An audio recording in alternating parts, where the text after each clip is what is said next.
Coordination centre వాళ్ళు ఒక report అయితే ఇచ్చారు లాస్ట్ 4 నెలల్లో. జనవరి నుంచి ఏప్రిల్ మధ్యలో ఈ 4 నెలల్లోనే ఇండియాలో సైబర్ క్రైమ్స్ వల్ల డబ్బులు ఎన్నిపోయినాయి తెలుసా? పబ్లిక్ నుంచి 1750 కోట్ల రూపాయలు డబ్బులు పోగొట్టుకున్నారు. అండ్ దగ్గర డైలీ ప్రతిరోజు సైబర్ క్రైమ్ కంప్లైంట్స్ 7,000కు పైగా రిజిస్టర్ అవుతున్నాయి. అండ్ ఎంతమంది బాధితులు ఉన్నారు తెలుసా? 7,40,000కు పైగా బాధితులు ఉన్నారు సైబర్ క్రైమ్ బారిన పడి 4 నెలల్లో. సో అంత వేగంగా సైబర్ క్రైమ్స్ అయితే మనకి స్ప్రెడ్ అవుతున్నాయి. ఎంత అమాయకులో ఒక్కోసారి ఇలాంటి ఘటనలతో బయటపడుతుంది.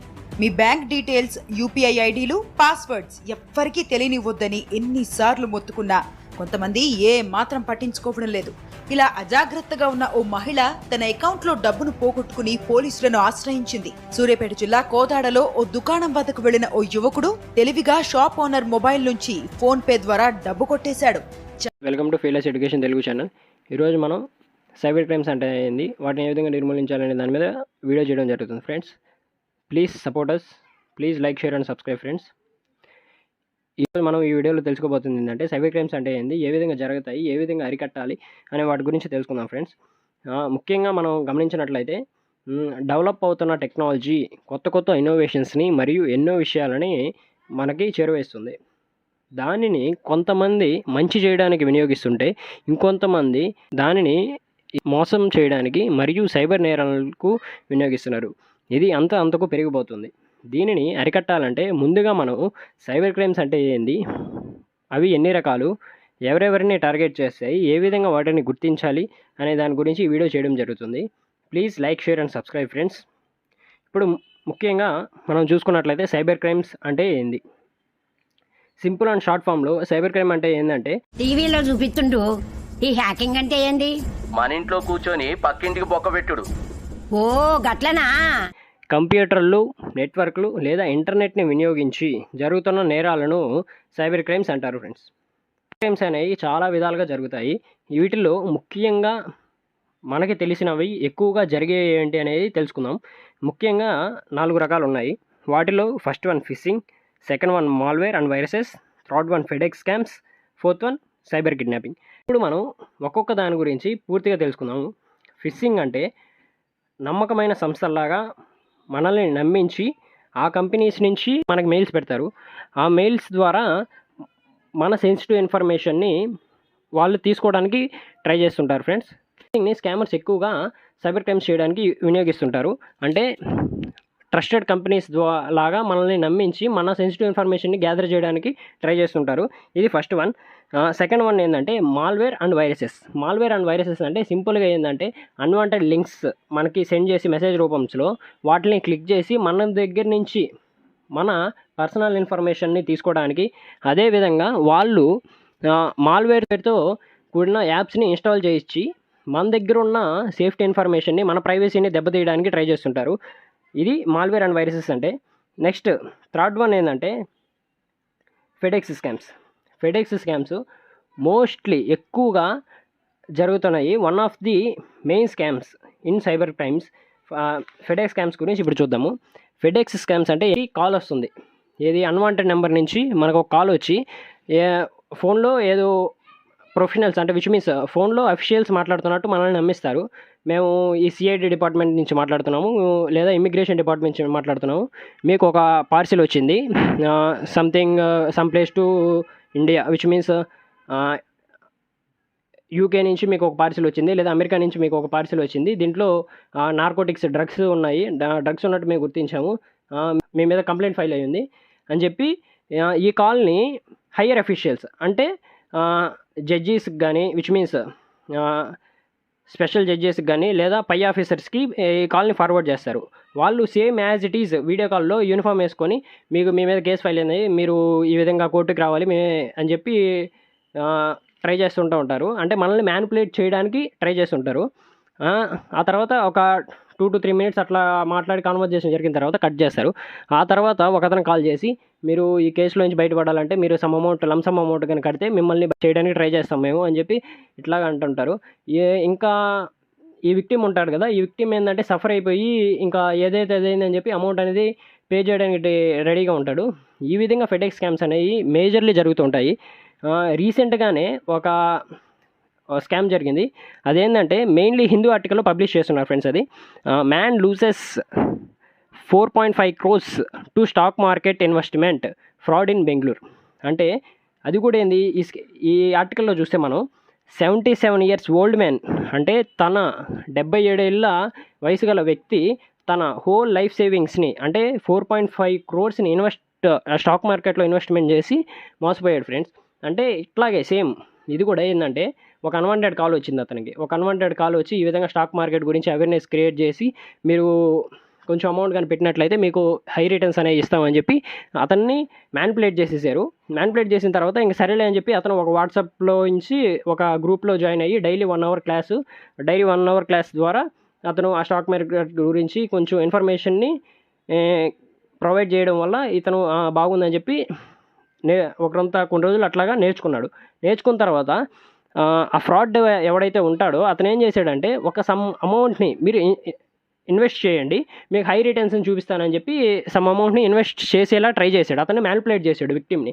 సో ఈ విక్టిమ్ ఏంటంటే సమ్ అమౌంట్ అంటే లైఫ్ సేవింగ్స్ ఇతను దాబెట్టుకున్న అంటే విచ్ మీన్స్ ఇతను సేవ్ చేసుకున్న అమౌంట్ని 4.5 crores తను స్టాక్ మార్కెట్లో ఇన్వెస్ట్ చేయడం ద్వారా అది వితిన్ 1 weekలో అతనికి అయ్యి రిటర్న్స్ ఇచ్చాయి, విచ్ మీన్స్ 2.5 crores రిటర్న్స్ ఇచ్చాయి. సో అప్పుడు ఈ విక్టిమ్ ఏంది, రిటర్న్స్ ఎక్కువ వచ్చాయి కదా అని చెప్పి విత్డ్రా చేసుకుందామని చెప్పి విత్డ్రా చేస్తుంటే విత్డ్రా కావడం లేదు. సో అప్పుడు ఏం చేశాడు ఈ విక్టిము, ఆ స్కామర్ అయితే ఎవడైతే ఉన్నాడో అతన్ని ఇట్లాగా విత్డ్రా కావడం లేదని అడిగితే అతను ఏం చేశాడు, విత్డ్రా అవ్వవు, మీరు ఒక 70 lakhs ఒక 72 lakhs నాకు కానీ కమిషన్ ఇస్తే రిమైనింగ్ అమౌంట్ అనేది ఏంటంటే మీకు విత్డ్రా అయిపోద్ది అని చెప్పి చెప్పడం ద్వారా అతను సరేలే అని చెప్పి రిమైనింగ్ అమౌంట్ విచ్ మీన్స్ ఆ ఫ్రాడ్ ఎవరైతే ఎంత అడిగాడో అంత అమౌంట్ అతనికి ట్రాన్స్ఫర్ చేయడం జరిగింది.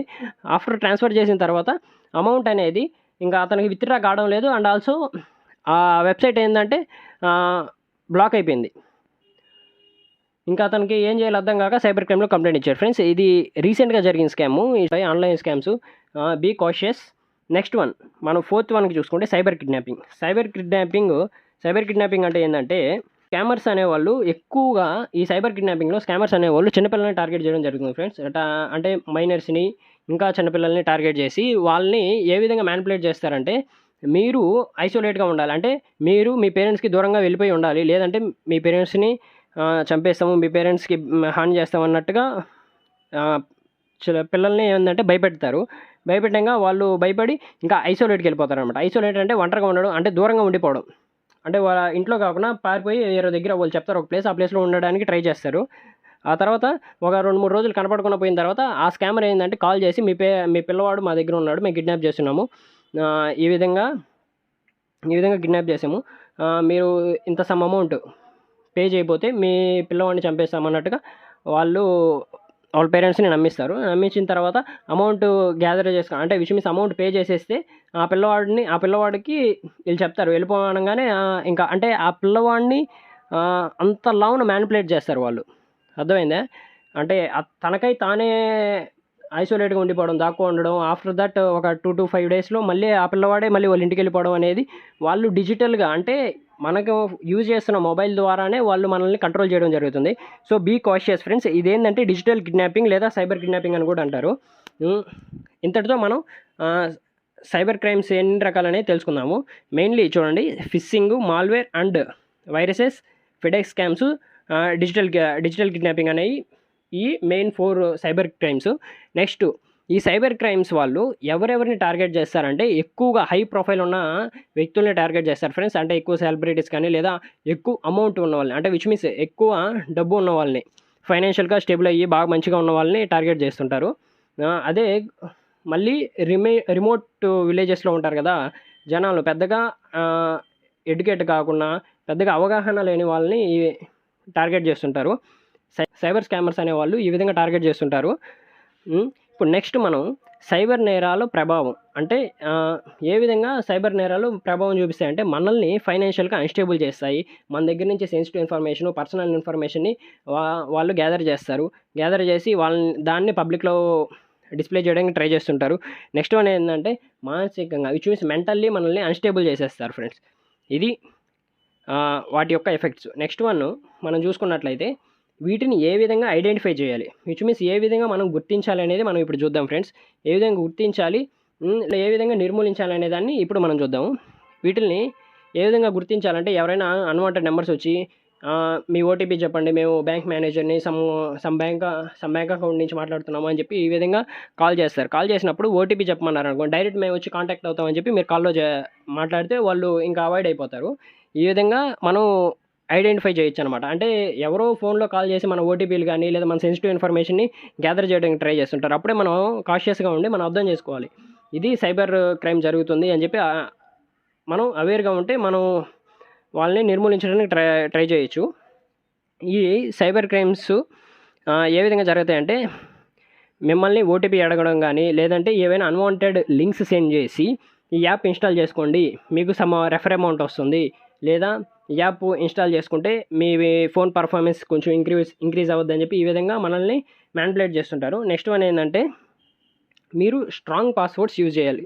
స్ట్రాంగ్ పాస్వర్డ్స్ అంటే symbols, characters, letters, alphabets, capital letters, small letters, ఈ విధంగా అన్నీ యూజ్ చేసి మీరు ఒక పాస్వర్డ్ని క్రియేట్ చేసుకోవాలి ఫ్రెండ్స్. మేజర్గా మనం చూసుకున్నట్లయితే ఎక్కువ మంది పెట్టే పాస్వర్డ్స్ చూస్తే 1 2 3 4 5 6 లేదా ఏబిసిడి అని చెప్పి ఈ విధంగా రిపీటెడ్ నెంబర్స్, కంటిన్యూస్ నెంబర్స్నే పెడుతూ ఉంటారు. ఇది ఈజీగా స్కామర్స్ అనేవాళ్ళు హ్యాక్ చేయడానికి ట్రై చేస్తుంటారు. సో యూజ్ స్ట్రాంగ్ పాస్వర్డ్స్, ఓకేనా? ఈ విధంగా ఈ సైబర్ క్రైమ్స్ అన్నీ జరుగుతుంటాయి.